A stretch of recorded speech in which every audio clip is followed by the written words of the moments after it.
What's up, YouTube? PokePrimer here, primed and ready to deliver you our Week 5 team builder here in the PFL Major Leagues.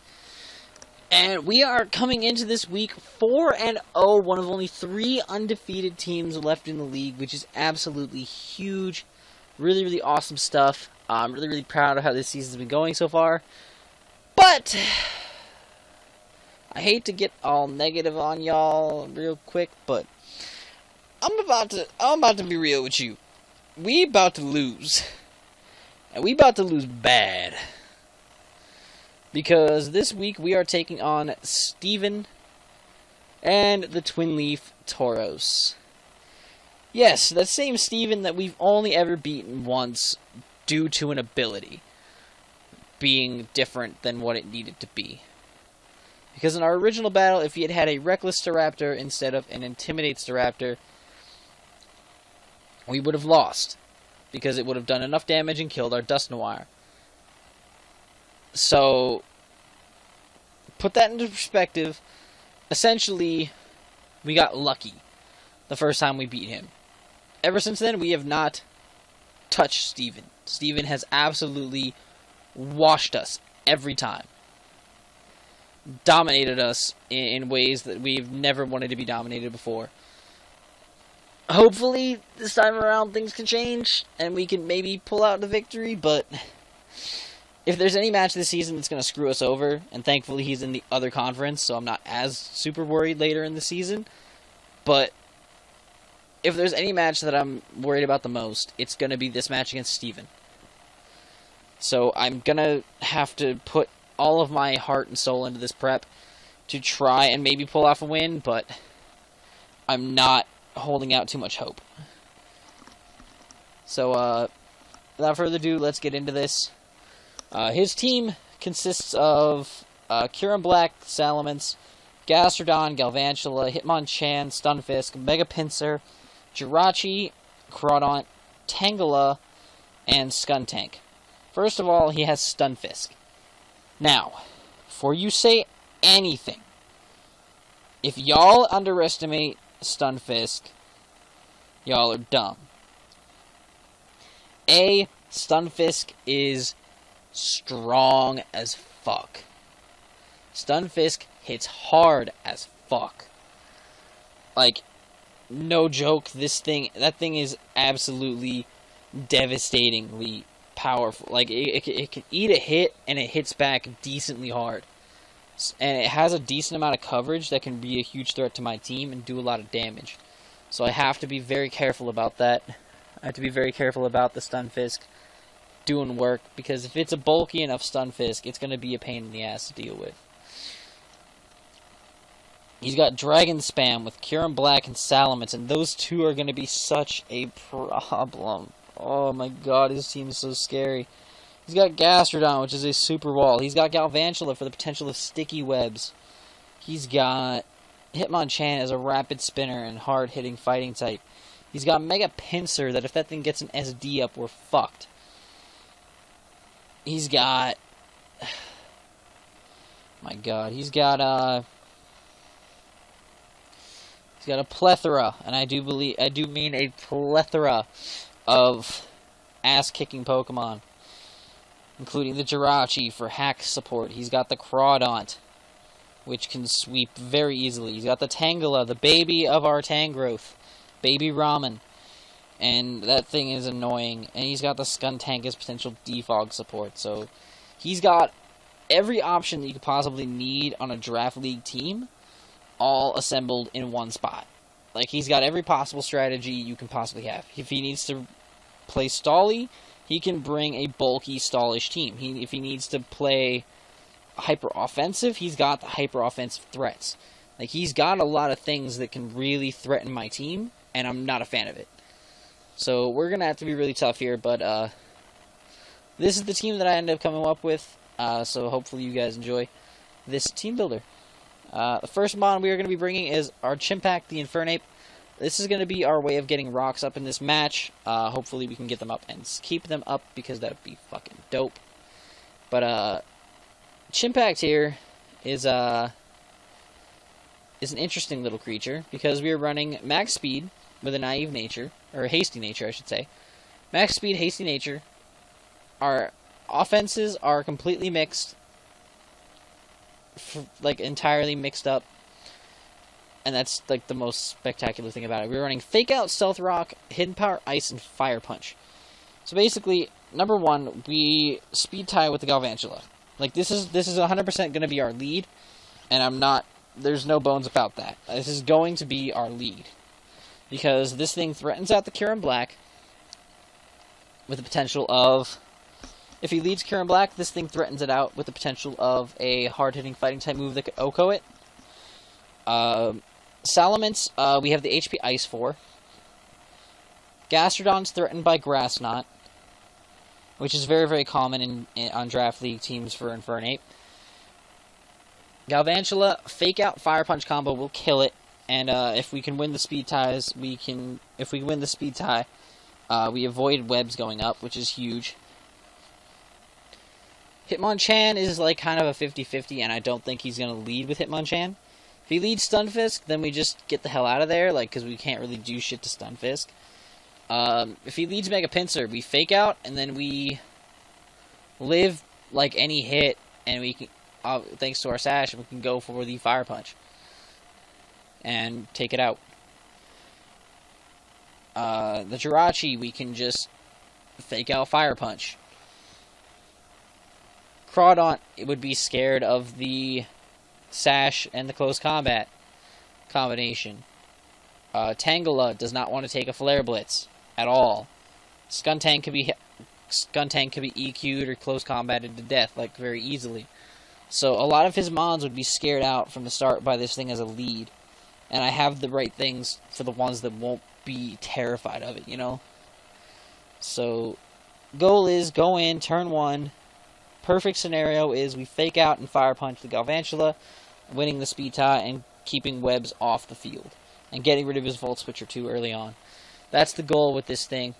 We also want to be able to set up rocks at some point. That's why we are Sash, so that we can guarantee live a hit, get our rocks up, and be good to go. So hopefully that'll work out.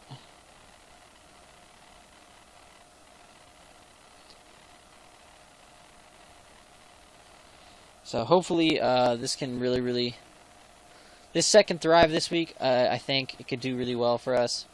It's very expendable, but I think we can make it work. So that's going to be our Infernape. Next up we have Excaliburs, the Eviolite, of course, holding Deblade. Same set we brought against Donald, SD, Sacred Sword, Shadow Sneak, and Iron Head. We brought the Sacred Sword this week because of the Crawdaunt. If we did not have the Sacred Sword, the Crawdaunt walls us. We also have the Sacred Sword for the Kieran Black. Even though we do have the Stab Iron Head, it will hit it. Like it can't switch into the Sacred Sword, per se.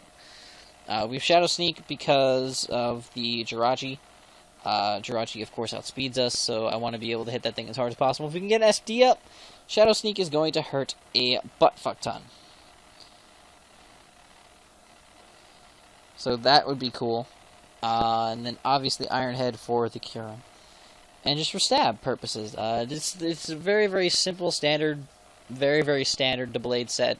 Nothing spectacular here, just, you know, it's a Deblade being a Deblade. Next up, we have Shellshock, the Blastoise, rocking the leftovers with a physically defensive build this week. Rocking just enough speed to outspeed. What are we outpacing here? We're outpacing a min-speed Skuntank. I wanted to outspeed that because that would be cool. We could Rapid Spin, get rid of potential Toxic Spikes he might run us, try to set up on us. We can Scald it before it can hit us and potentially get a burn. You know, a lot of different things we can do with this Blastoise. Outspeeding the Skuntank as well allows us to outspeed, min-speed, pretty much everything else, barring Salamence and Jirachi. But outside of that, we can outspeed the min-speed versions of just about everything else on the team. Again, standard Blastoise set. Scald, Ice Beam, Toxic, Rapid Spin. The goal is to keep our side of the field hazards free. while still being able to pressure the opposing side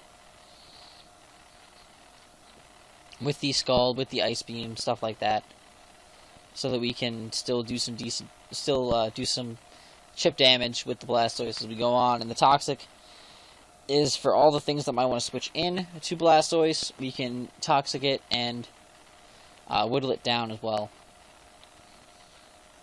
So again, standard Blastoise, nothing special. That's going to be Shellshock. Next up we have Choice Banded Starscream, the Staraptor, rocking Max Speed Jolly, Max Attack. We're running Max Speed Jolly to Speed Tie with Max Speed Jolly, Salmon to Max Speed Jolly, Jirachi. Obviously we can't Speed Tie with the Galvantula or the Mega Pinsir or outspeed them, so I'm not going to worry about that. But I want to Speed Tie with the Mence and the Rachi so that we can at least potentially make something out of that, especially the Mence, because we can do decent damage with any of our moves to it. If the Rachi's still around, 9 times out of 10 I'm going to click U-turn, because it's a safer bet. And at least it's neutral.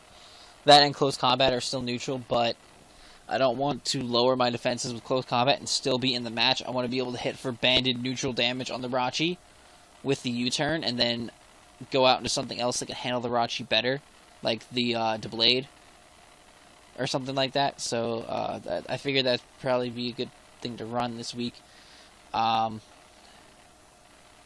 Overall, I just really think that this set does a large number of the team. He doesn't. If I can get the Rachi to disappear, if I make the Rachi disappear, nothing really switches into a double edge at all. Like, it just all dies. Everything dies to a double edge. So that could be a thing that hopefully works out for us.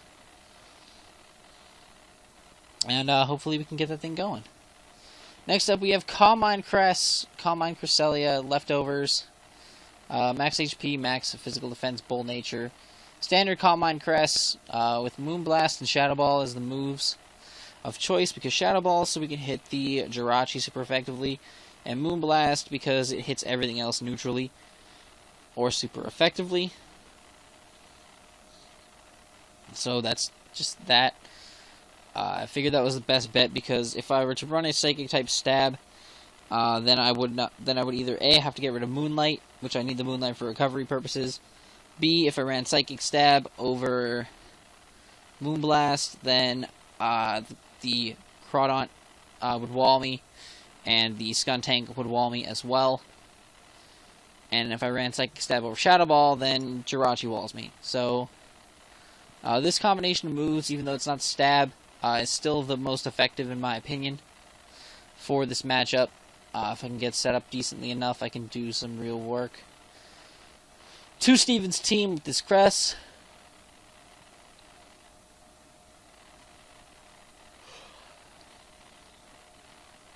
The good thing about it is I can pretty much set up a Calm Mind at any point during the match. Because Cress is so bulky, I'm pretty much guaranteed to live hits. So if I can get maybe one or two, maybe two off, that'd be really great. And then I can eat pretty much any hit from anything and dish back some decent damage. So that's our Cresselia. Hopefully that'll do some work here. And then lastly we have Ramen, our Tangrowth, holding the Assault Vest. And right here, yeah, this is going to matter in the battle, right? You see how this thing has chlorophyll right here? See this? You see this shit? You see this shit right here? This matters in the battle, because this is exactly how I put it into the battle. I never went back and checked this. I never went back and did anything about it, and this is how this is going to go into the battle. So, fuck me, right? We have Max Defense, Max Special Defense, Sassy Nature. Same bulky spread we've been bringing. Giga Drain, Earthquake, Hidden Power Ice, and Knockoff. HP Ice is for the Mence. Giga Drain is for the Gastro. Earthquake is for the Stunfisk and the Rachi and the Skuntank. The Knockoff is just for general purposes, so we can get rid of items on his team. It's a very standard, common Tangrowth set, one that I've used before, so I'm not really too It's not really too much to explain. It's very simple. But that's going to be the team, guys. If you guys have enjoyed, please make sure to leave a like down below and subscribe if you haven't already. The battle will be coming very, very, very shortly. You will see that in a few seconds. So stay tuned for that. Until then, I'm PokePrimer, signing off.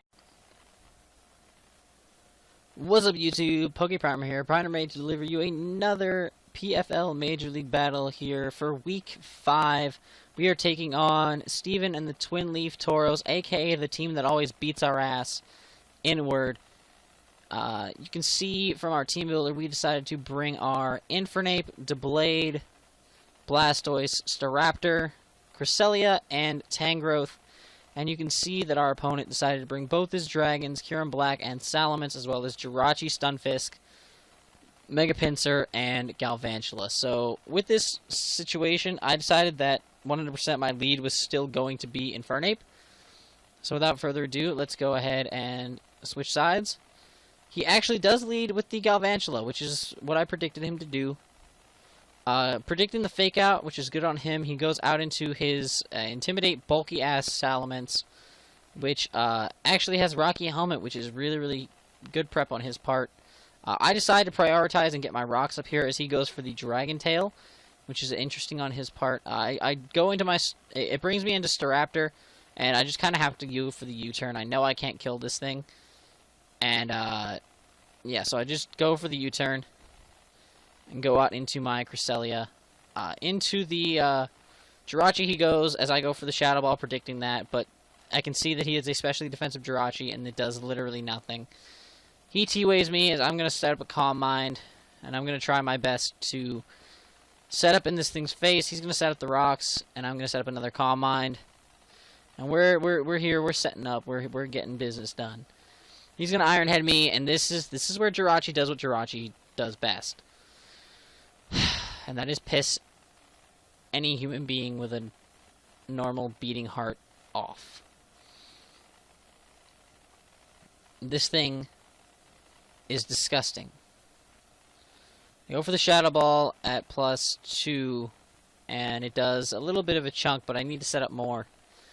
But he's just going to keep Iron Heading, and he's going to keep either parrying me or flinching me, and it's pissing me off because Jirachi's just the Pokemon known for pissing people off the most. Fuck this stupid fucking Pokemon that should just fucking crawl in a ditch and die. This stupid fucking disgusting creature.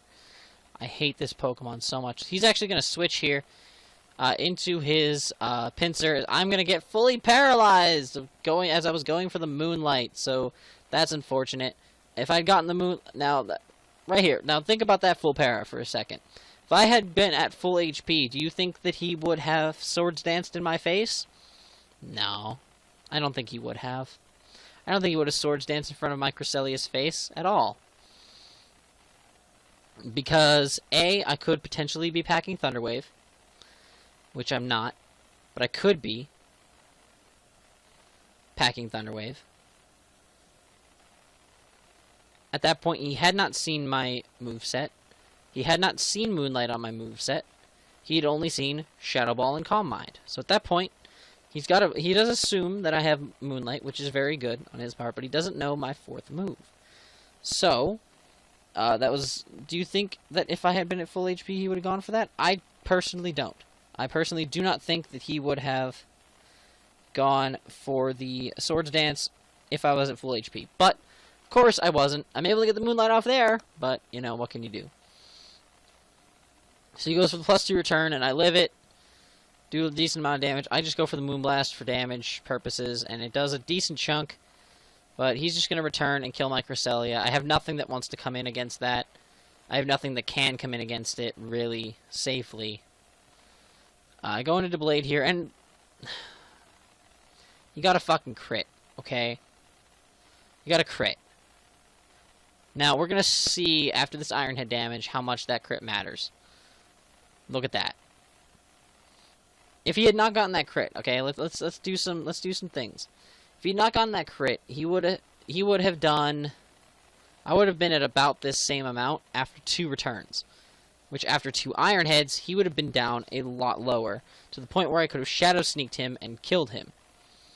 However, now I have to Shadow Sneak, because the next return kills me. So that shit was bull. So I have to go into Infernape here, and I have to click the Fake Out. I almost essentially have to do it. And see, he's going to make the smart play and go into his Rocky Helmet Immense. I'm just going to click the HP Ice here.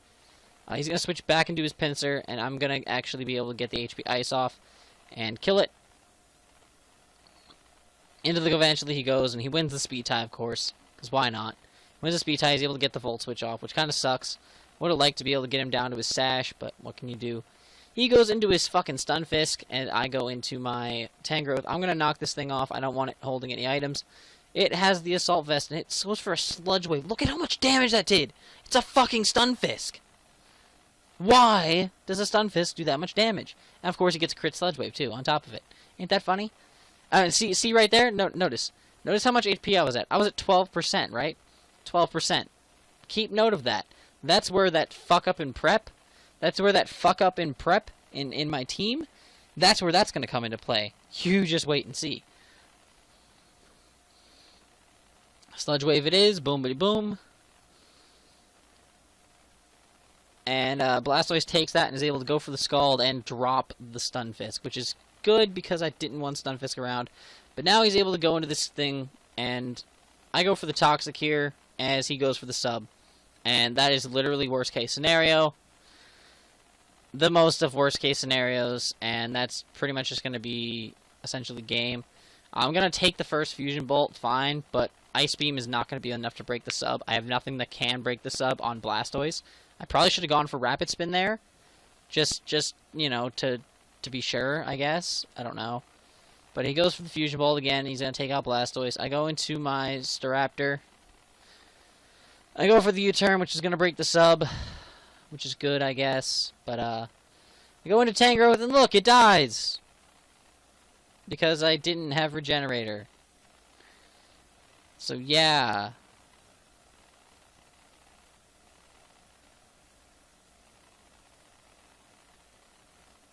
So, yeah, I go for the Double Edge just to break the Sub. He's going to Ice Beam and kill my Staraptor, and that's it. I'm just...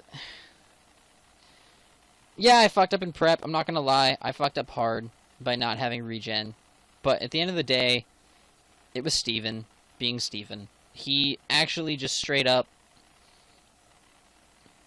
out-prepped me in every way possible. He predicted every move that I was going to make throughout the entirety of the match. Like, there's just no... there's literally no other way to describe it. Steven is on some kind of different level of mindset when it comes to competitive Pokemon, where he literally can just look at a situation and see every possible scenario and has the proper counter and team build to handle it. Whereas I just didn't. Plain and simple. I just didn't have anything to deal with it. I didn't have anything to deal with his team. His team is just really, really good. I was overwhelmed. 100% overwhelmed. And that's just the bottom line of it. So, I did what I had to do. I tried my best. But it was just a matter of... getting my ass kicked again by Steven. Hopefully I can potentially meet him in playoffs, and maybe we can pull out the win there, but I know that I don't win against Steven. When I play against Steven, I lose. Every single time. So, yeah.